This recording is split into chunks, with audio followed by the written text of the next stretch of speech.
पांडवों को यह भय लगने लगा था कि जब तक कर्ण के पास कवच और कुंडल हैं वह सुरक्षित है और उसे युद्ध में कोई नहीं मार सकेगा।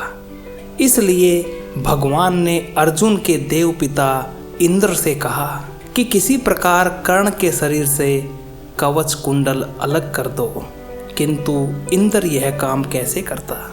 निदान उसने कर्ण की उदारता को अपने आक्रमण का माध्यम बनाया और उसके पुण्य के द्वार पर ही उसे लूट लिया।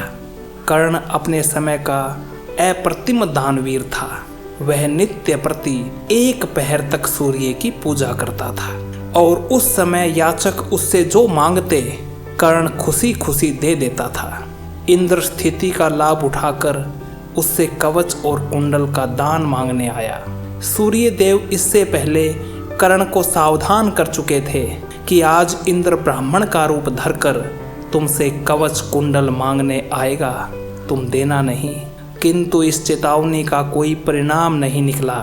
इंद्र जब भिक्षुक ब्राह्मण का वेश बनाकर कर्ण के सामने आया और उससे कवच और कुंडल की याचना की तो कर्ण ना नहीं कह पाया और सारे षड्यंत्र से अवगत होते हुए भी उसने कवच कुंडल के रूप में अपनी विजय तथा अपने जीवन का दान कर दिया। यह कर्ण के जीवन का सबसे बड़ा दान था। विधि ने था क्या लिखा भाग्य में, खूब जानता हूँ मैं, बाहों को पर कहीं भाग्य से बलि मानता हूँ मैं। महाराज, उद्यम से विधि का अंक उलट जाता है, किस्मत का पासा पौरुष से हार पलट जाता है और उच्च अभिलाषाएं तो मनुज मात्र का बल हैं, जगा जगा कर हमें वही तो रखती नित चंचल हैं। आगे जिसकी नज़र नहीं वह भला कहाँ जाएगा, अधिक नहीं चाहता पुरुष वह कितना धन पाएगा। अच्छा अब उपचार छोड़ बोलिए आप क्या लेंगे, सत्य मानिए जो मांगेंगे आप वही हम देंगे। मही डोलती और डोलता नभ में देव निलय भी, कभी कभी डोलता समर में किंचित वीर हृदय भी।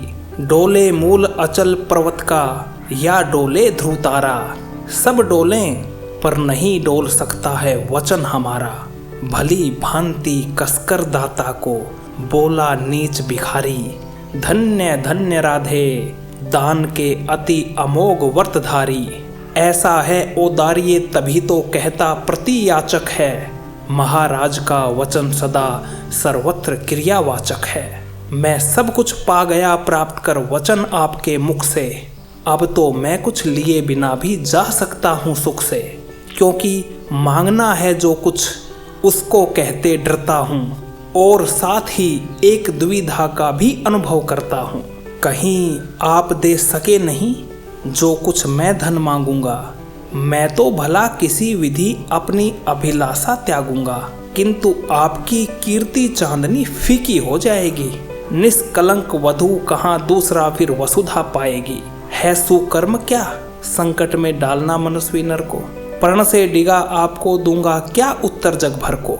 सब कोसेंगे मुझे कि मैंने पुण्य मही का लूटा, मेरे ही कारण अभंग प्रण महाराज का टूटा। अतः विदा दें मुझे, खुशी से मैं वापस जाता हूँ। बोल उठा राधे आपको मैं अद्भुत पाता हूँ। सुर हैं या कि यक्ष हैं अथवा हरि के मायाचर हैं, समझ नहीं पाता कि आप नर हैं कि योनि इतर हैं। भला कौन सी वस्तु आप मुझ नश्वर से मांगेंगे, जिसे नहीं पाकर निराश हो अभिलाषा त्यागेंगे।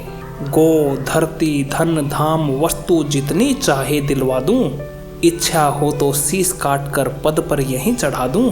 या यदि साथ लिया चाहे जीवित सदेह मुझको ही, तो भी वचन तोड़कर हूँगा नहीं विप्र का द्रोही। चलिए साथ चलूँगा मैं साकल्य आपका ढोते, सारी आयु बिता दूंगा चरणों को धोते धोते। वचन मांग कर नहीं मांगना दान बड़ा अद्भुत है, कौन वस्तु है जिसे न दे सकता राधा का सुत है। विप्रदेव मांगिए छोड़ संकोच वस्तु मन चाही, मरूं अयस की मृत्यु करूं यदि एक बार भी नाही। मरूं अयस की मृत्यु करूं यदि एक बार भी नाही।